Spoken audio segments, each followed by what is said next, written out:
kesejahteraan rakyat. Kemudian adalah proses pembangunan nasional memerlukan paduan arah dan strategi baik jangka panjang, jangka menengah, dan lainnya.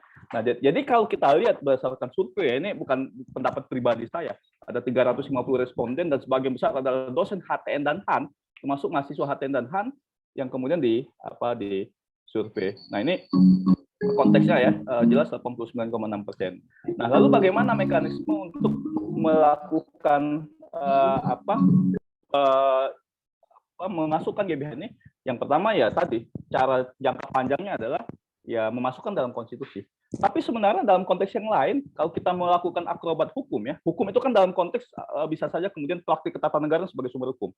Jadi kita balik lagi ke basic HTN kita, bahwa sumber hukum tata negara itu kan nggak only bicara bicara konstitusi. Selain konstitusi, sumber hukum tata negara itu ada praktik ketatanegaraan, ada konvensi, ya, kemudian ada putusan Mahkamah Konstitusi. Nah, dalam konteks berhukum, kalau kita lihat lagi ada misalnya Undang-Undang 12 2011. Di pasal 7 itu bicara mengenai hierarkis. Menempatkan TAP MPR itu di bawah konstitusi. Nah, sayangnya memang TAP MPR yang ditempatkan itu adalah TAP MPR berdasarkan TAP MPR nomor 1 tahun 2003. Ya, status TAP MPR dari TAP MPRS 65 sampai dengan tahun 2000-an. Nah, menurut saya bisa saja kemudian TAP MPR yang masuk hierarki itu diperkuat, bahwa tidak hanya bicara mengenai apa yang sudah dibentuk oleh MPR di masa lalu, tapi MPR pun bisa kemudian memiliki kekuasaan mengatur, menetapkan TAP MPR, ya, salah satu adalah dalam konteks GBHN. Jadi direformulasi saja Undang-Undang 12 2011 kaitan dengan substansi TAP MPR itu. Nah, pertanyaannya, Pak, itu kan bertentangan dengan konstitusi kita, Pak. Kan di Undang-Undang Dasar tugas MPR itu hanya itu, Pak. Oh, tidak. Mahkamah Konstitusi bahkan melegitimate bahwa MPR itu bisa sosialisasi 4 pilar.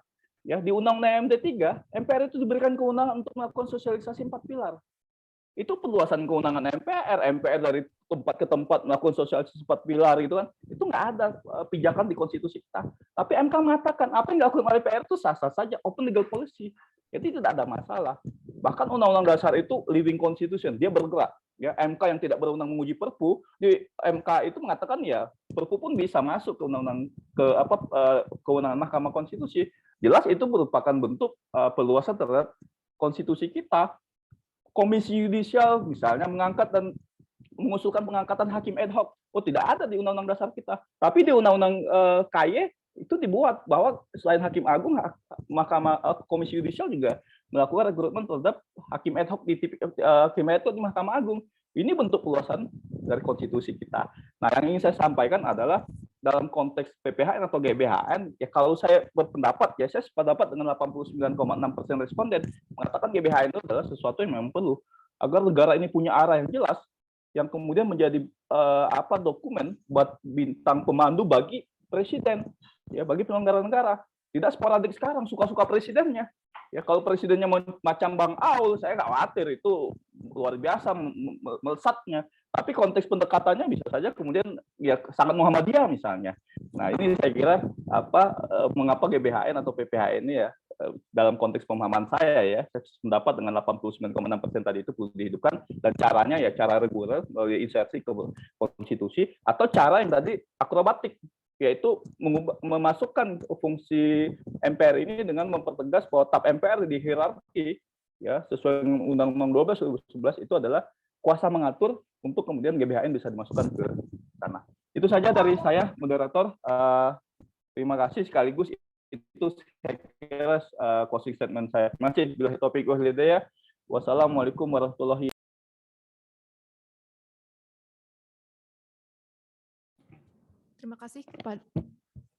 Terima kasih kepada Bapak Ahmad Reddy yang telah memberikan jawabannya terkait adanya pertanyaan. Selanjutnya mungkin kita akan masuk kepada sesi 2, yakni adalah pertanyaan, ada beberapa pertanyaan lagi yang masuk di sini. Pertama, ada pertanyaan dari Siti Zainab. Di sini beliau bertanya, izin kepada para narasumber, jika memang amandemen kelima terjadi, kekhawatiran rakyat adalah adanya amandemen yang syarat dengan kepentingan politik pihak-pihak tertentu. Lantas bagaimana cara agar jika memang amandemen 5 terjadi, terjadinya memang sesuai dengan kepentingan rakyat dan menjawab problematika hukum saat ini. Kemudian ada pertanyaan yang dikhususkan kepada Bapak Aulia Hasfa. Pertanyaan pertama, kalau hanya berbicara konseptual sebenarnya berdasarkan asas hukum dan undang-undang. Dari situ, seberapa urgen dan terjamin konsep PPHN menurut Anda mengetahui adanya kultur bagus secara konsep dan kurang dalam realisasi? Pertanyaan juga yang diajukan oleh Wiranto kepada Bapak Aulia Hasanova. Anda mengatakan bahwa satu sisi Presiden menolak 3 periode dan di sisi lain mengilhami adanya amandemen konstitusi. Bukankah kedua hal tersebut merupakan hal yang harus dipisah? Sebelumnya mohon maaf apabila pertanyaan ini di luar batasan diskusi, tetapi sebagai insan hukum beberapa orang ingin tahu logika berpikirnya. Terima kasih. Mungkin itu pertanyaan-pertanyaan pada sesi kedua pertanyaan ini. Kepada Bapak Aulia Hasanova, dipersilahkan. Ya, soal PPHN saya 1000% sepakat dengan Bang Dr. Ahmad Reddy. Saya sering sapa Pak Stafsus tempat saya belajar tadi. Karena kalau ditanya konsep ya, memang kita lagi bicara konsep gitu ya. Kemudian saya sih paling senang ya kalau berdiskusi itu kan kalau dalam metode dialektika gitu ya, bisa jadi ada tesis, ada antitesis, nanti muncul sintesa. Tapi kemudian jangan seakan-akan pendapatnya yang paling benar itu. Karena pendapat itu ya kan hukum ya, punya banyak perspektif dan hikmah. Misalnya tadi hampir semua pernyataan Prof. Denny itu menguliti pernyataan atau pembahasan saya misalnya terkait dengan amandemen gitu ya. Beliau mau menyampaikan itu pembaharuan, silahkan, tidak apa-apa. Kalau saya sebut penggantian, tidak ada. Cuma ketika nyatasi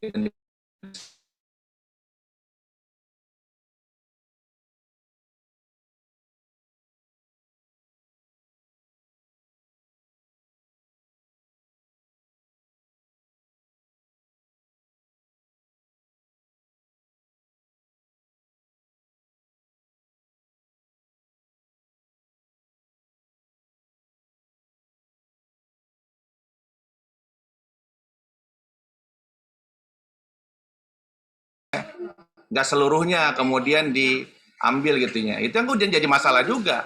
Jadi ngambil dari barat, tapi juga setengah hati gitu ya, nggak sepenuhnya. Khawatir tidak cocok juga, ternyata malah komplikasi.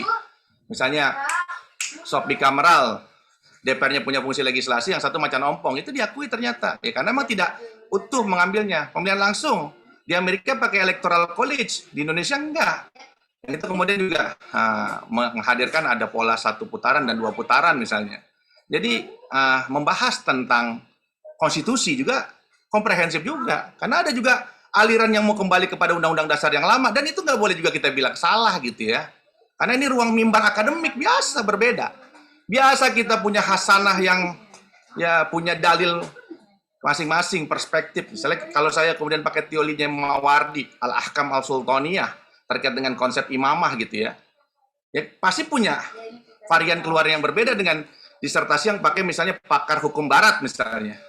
Saya pakai pola wasawirhu musyawarah, bahwa saya yakini permusyawaratan dari referensi Islam, ya jelas. Ya, karena memang kalau dilihat dari dokumen otentik pembukaan, dokumen otentik undang-undang dasar yang asli, itu ada kata-kata musyawarah. Nggak ada di referensi barat musyawarah, ada demokrasi deliberatif, Habermas. Itu diakui ngambil dari referensi Islam, dari musyawarah gitu ya. Jadi kalau kemudian dibilang, jangan sampai kemudian kita mengambil masa-masa yang lalu. Hidup kita dari sejarah, hidup kita dari masa lalu, sering terjadi berulang gitu ya. Jadi jangan antipati juga dengan sejarah. Bahkan dalam aliran filsafat ada Volges, jiwa bangsa, masa historis gitu ya. Biasa saja gitu ya. Nggak ada masalah juga tentang hal itu.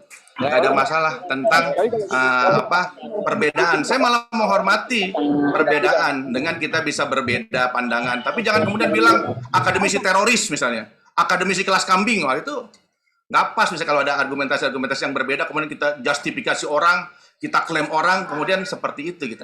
Biasa. Apa yang bilang begitu? Tentang ada Pak Stafsus ada. Maksudnya kita kan ruang mimbar kebebasan akademik. Kita punya perspektif di satu titik kita bisa sama, di titik yang Lain bisa berbeda, biasa itu. Hal yang biasa. Misalnya tentang kotak Pandora kalau kita rubah konstitusi, takut kita tentang perpanjangan masa jabatan presiden. Ya MPR kan juga wakil rakyat, gabungan antara anggota DPR dengan anggota DPD. Dan dia ketika merubah juga pasti mendengarkan apa yang ada dari rakyat gitu. Kita kawal bersama. Nah, jadi kan takut sekali kita, khawatir. Tapi ketika amandemen kebablasan kita setujui gitu ya. Meskipun tadi juga diakui akan ada hal evaluasi. Tapi kemudian, nah nggak bisa kemudian ada romantis. Kita disalahkan dengan kuno, tradisional, romantis gitu. Saling menghadirkan PPN itu bukan solusi ya. Kalau perspektif kami itu menjadi solusi gitu ya. Kalau kemudian pemerintah bisa berjalan dengan guidance yang jelas dan tidak hanya presiden yang nanti terarah dengan GBHN, kekuasaan-kekuasaan lain juga ke sana arahnya gitu ya. Jadi ada kesatu paduan. Jadi sebenarnya itu sederhananya saya mau merespon gitu ya. Jangan sampai kemudian ya kita menjadi pemegang kebenaran tunggal, itu yang bahaya karena kita bisa berbeda dalam hal-hal tertentu dan bisa jadi sama dalam perspektif yang lain. Demikian, terima kasih. Bila bisa bilhaq, pastabikul harat. Assalamualaikum warahmatullahi wabarakatuh. Waalaikumsalam warahmatullahi wabarakatuh. Terima kasih kepada Bapak Aulia yang telah memberikan pernyataannya terkait adanya beberapa diskusi yang tadi telah berjalan. Selanjutnya mungkin kita akan akhiri sesi tanya jawab. Mohon maaf kepada para peserta yang mungkin pertanyaannya belum terjawab. Oleh karena itu mungkin kita akan berlanjut kepada sesi terakhir yakni closing statement yang mana hal ini mungkin akan disampaikan oleh para narasumber. Namun sebelumnya saya akan membacakan closing statement dari Prof. Denny Indrayana yang telah diposting di kolom komen. Komentar terakhir dari Prof. Denny Indrayana, GBHN terkesan efektif menjadi panduan di masa Orde Baru. Lebih karena presidennya satu orang yakni Soeharto. Kalau sekarang ada PPHN, presiden hanya 5 tahun atau 10 tahun, PPHN implementasinya tetap akan berbeda karena presidennya berbeda. PPHN bukan prioritas amandemen kelima, buat amandemen yang menghadirkan keadilan sosial, anti korupsi, dan jawabannya bukan PPHN. Mungkin selanjutnya dipersilakan kepada narasumber lain untuk memberikan closing statement-nya. Dimulai dari Bapak Dr. Ahmad Reddy, SHMH, dipersilakan. Ya, terima kasih moderator. Pertama, sekali lagi saya mengucapkan terima kasih pada JPI ya. Diskusi hari ini sangat mencerahkan, sangat memberikan kemanfaatan ya bagi perkembangan ilmu pengetahuan, dan saya kira ini jurus-jurus muda ini telah berhasil ya membuat acara yang sangat baik, sukses, dan bermanfaat. Yang pertama.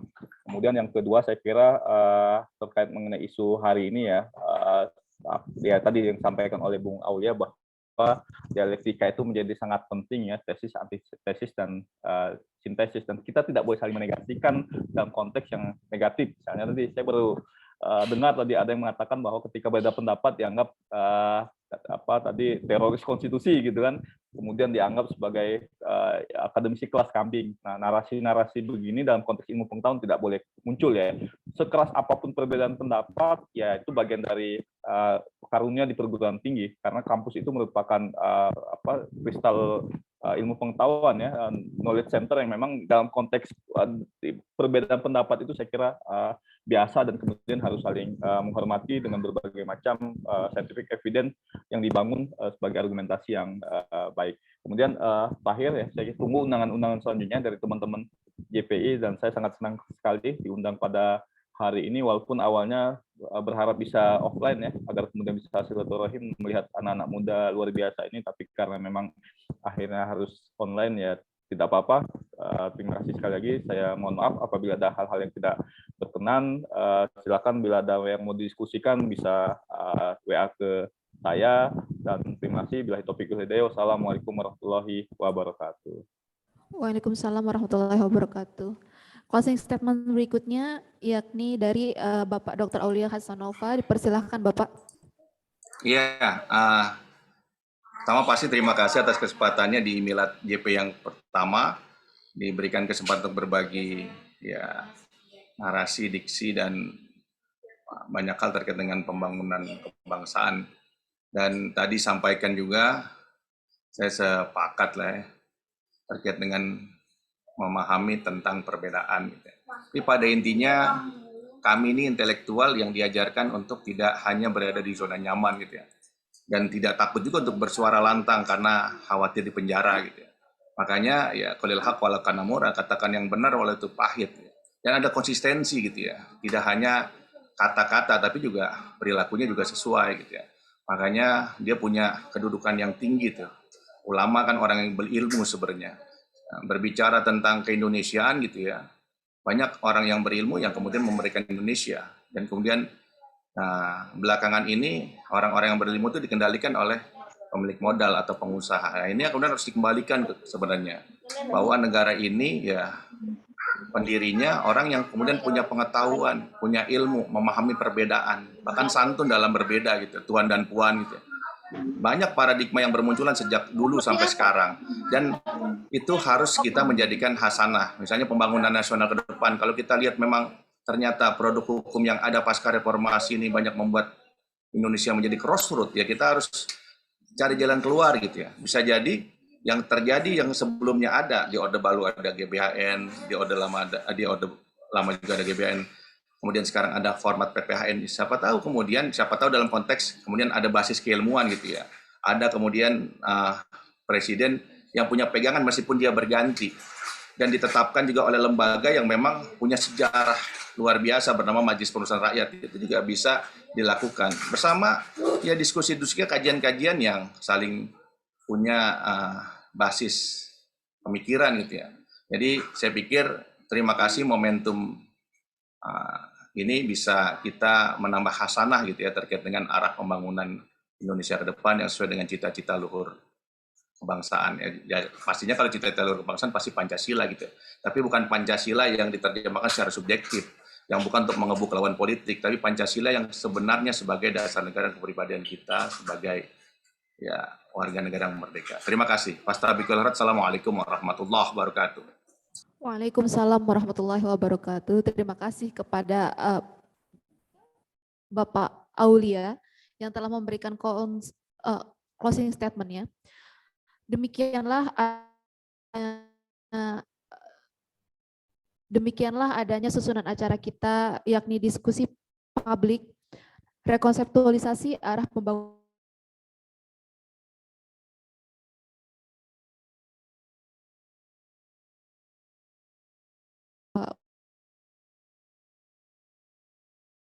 akhirul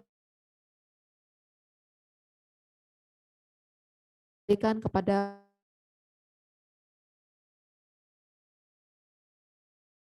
Terima kasih kepada Kakak Siti Romla SH yang telah memandu acara pada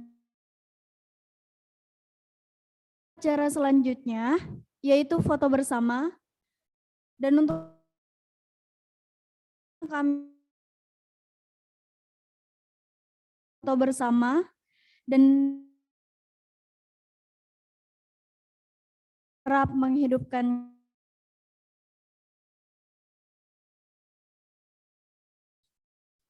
Dan untuk slide yang pertama agar sini.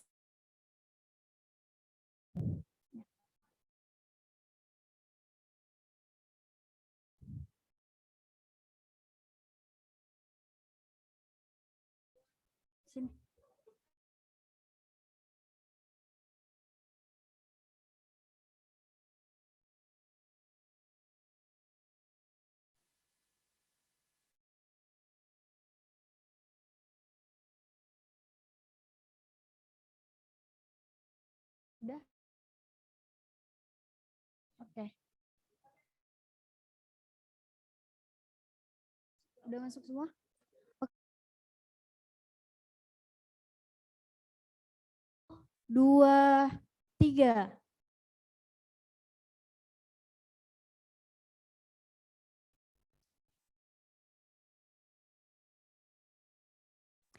Satu.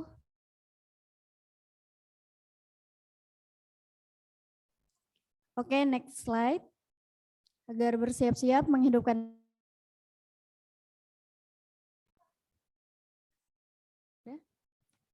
Udah, Kak. 2, 3. Sekali lagi. 1, 2. Oke, next slide.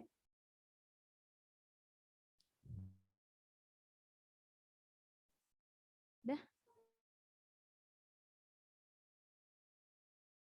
Udah? Oke, 1 lagi. 1.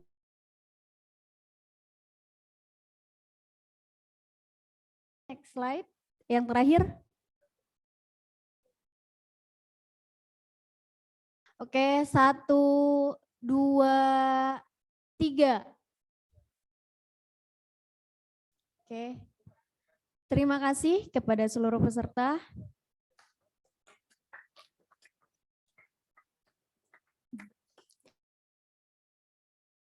Hadirin Bapak Ibu yang berbahagia, tibalah kita di penghujung acara. Tibalah kita ini, yaitu penutup. Marilah kita Alhamdulillahirabbil alamin. Acara pada siang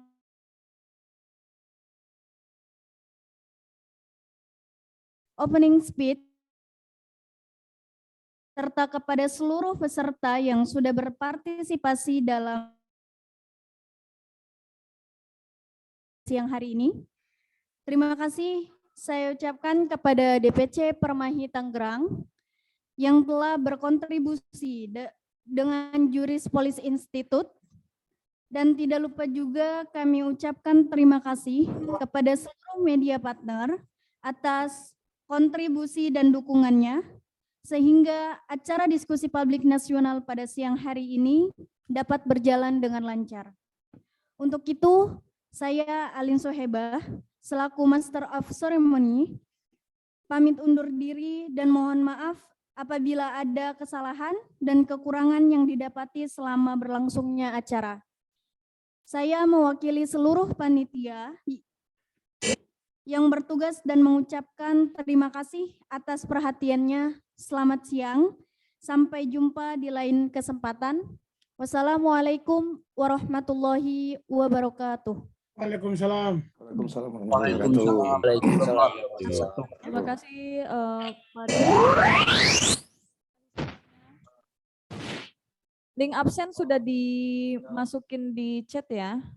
Silahkan mengisi absen. Absennya baru dimasukkan ya, Pak? Iya, iya. Absennya itu ya. Assalamualaikum warahmatullahi wabarakatuh.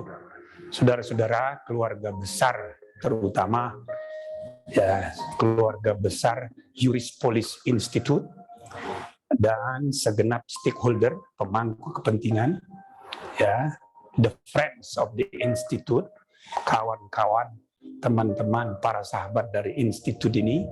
Saya Profesor Dr. Jimli Asyidiki ingin menyertai kegembiraan saudara-saudara semua, mengucapkan selamat ya atas ulang tahun yang pertama dari Juris Institute atau Juris Police Institute ini. Ulang tahun yang pertama ini adalah ulang tahun yang mendebarkan untuk banyak lembaga, untuk banyak organisasi. Mengapa saya sebut mendebarkan? Kan ini baru 1 tahun. Belum terbukti bahwa ini akan terus survive. Oleh karena itu, para pengurus, saya harapkan jangan pernah berputus asa. Kalau ada kegagalan, dan ambil pelajaran daripadanya untuk secara konsisten terus dengan determinasi meneruskan ide ini supaya pada saatnya Juris Police Institute ini akan berkembang.